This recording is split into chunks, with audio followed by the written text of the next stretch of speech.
صلو علیہ السلام علیکم یا رسول اللہ صلی اللہ علیہ وسلم۔ اللہ رب العزت کی بارگاہ میں دعا ہے مولا کریم، جتنے اسٹیج پہ علماء کرام بیٹھے ہیں اور جتنے سامعین و سامعات سماعت کر رہے ہیں، اللہ تعالیٰ سب کو تمام طرح کی بیماریوں سے محفوظ رکھے اور سب کو عمر طویل عطا فرمائے۔ غلط روی سے منازل کا بہت بڑھتا ہے، مسافروں روش کارواں بدل ڈالو، جگہ جگہ کے تمہیں تھک چکے ہیں ہنگامے، نشاط لذت خواب گرا بدل ڈالو۔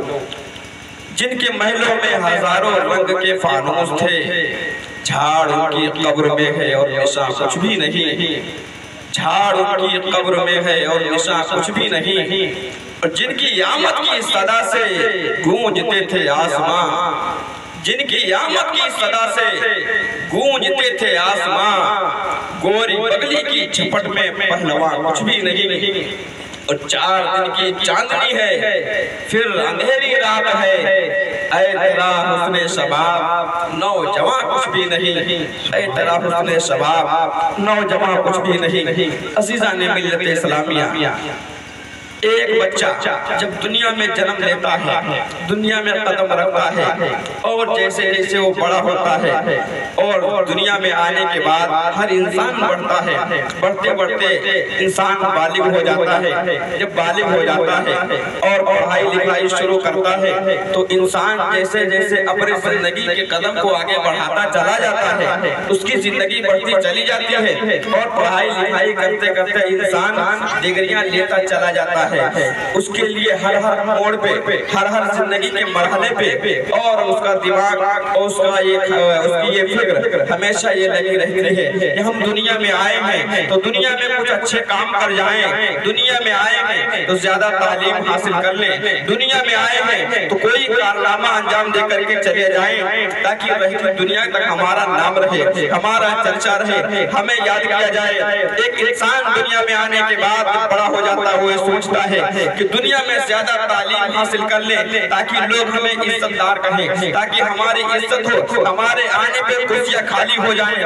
انسان دنیا میں آتا ہے سوچتا ہے کہ ہم زیادہ سے زیادہ پولیٹکس میں حصہ لے لیں تاکہ ہمارا بڑا علاقے میں نام ہو، ہمارے ضلع میں ہمارا نام روشن ہو اور بڑے بڑے ادھیکاریوں کے پاس ہماری بات لگے۔ عزیزان ملت اسلامیہ، انسان پڑھائی لکھائی کرتا ہے، اگر پڑھائی لکھائی نہیں کرتا ہے کاروبار میں لگ جاتا ہے تو کاروبار میں لگ جانے کے بعد انسان یہ سوچتا ہے کہ ہم اپنا کاروبار اتنا بڑھائیں، اپنا بزنس اتنا بڑھائیں کہ ہمارا شہرہ روپیے پیسوں میں ہمارا شہرہ ہو اور روپیے پیسے کی بنیاد پر ہم عزت دار کہے جائیں، ہمیں ہمارا جو ہے نعرہ لگے، ہمارے نام کے ساتھ عزت کا لفظ لگے، لوگ ہمیں کو رسپونس دیں اور ہماری حوصلہ افزائی کرتے رہیں، ہمیں عزت دار کہہ کر کے پکاریں اور بڑے ہم سماج میں ہمارا نام ہو۔ عزیزان ملت اسلامیہ، انسان کی یہی فکر بڑھتی جاتی ہے، ایک منزل ایسی آتی ہے وہ سوچتا ہے کہ دنیا کے زیادہ مال اکٹھا کر لیں اور سیاست میں زیادہ حصہ لے لیں اور زیادہ علم حاصل کر لیں تاکہ ہمارا دنیا میں نام ہو جائے۔ عزیزان ملت اسلامیہ، وہ یہ ساری باتیں اس لیے کرتا ہے، وہ ساری ڈگریاں اس لیے حاصل کرتا ہے تاکہ ہمیں عزت مل جائے۔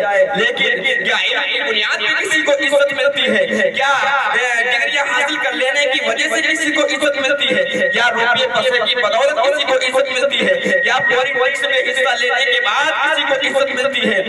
نہیں عزیزو، اللہ رب العزت قرآن عظیم میں ارشاد فرماتا ہے، اِنَّ أَكْرَمَكُمْ عِندَ اللَّهِ أَتْقَاكُمْ، بے شک اللہ کے نزدیک تم میں عزت والے وہ ہیں جو تم میں سب سے زیادہ پرہیزگار ہیں۔ قرآن نے فیصلہ کر دیا، قرآن کی آیت سے یہ پتا چلا کہ دنیا میں آپ چاہے کتنا علم حاصل کر لیں، آپ عزت دار نہیں ہو سکتے ہیں۔ آپ دنیا میں چاہے کتنا پیسہ کما لیں، عزت دار نہیں ہو سکتے ہیں۔ آپ دنیا میں چاہے کتنے بڑے پہلوان ہو جائیں، آپ عزت دار نہیں ہو سکتے ہیں۔ کیوں نہیں ہو سکتے ہیں؟ اگر ہماری ڈگریاں قرآن کے خلاف ہیں، ہم چاہے کتنے اونچے پوسٹ پہ ہو جائیں، کبھی عزت دار نہیں کہلائیں گے۔ ہاں، اگر ہمارے پاس علم ہے اور علم کے ساتھ قرآن عظیم کی آیت کریمہ اگر ہمارے ساتھ ہے، یعنی قرآن کریم کا ہم مفہوم سمجھتے ہیں اور قرآن عظیم کے آیتوں کے روشنی میں اپنی زندگی اگر گزارتے ہیں، یعنی ہم اگر حلال کو حلال سمجھتے ہیں اور حرام کو حرام سمجھتے ہیں اور ہمارے پاس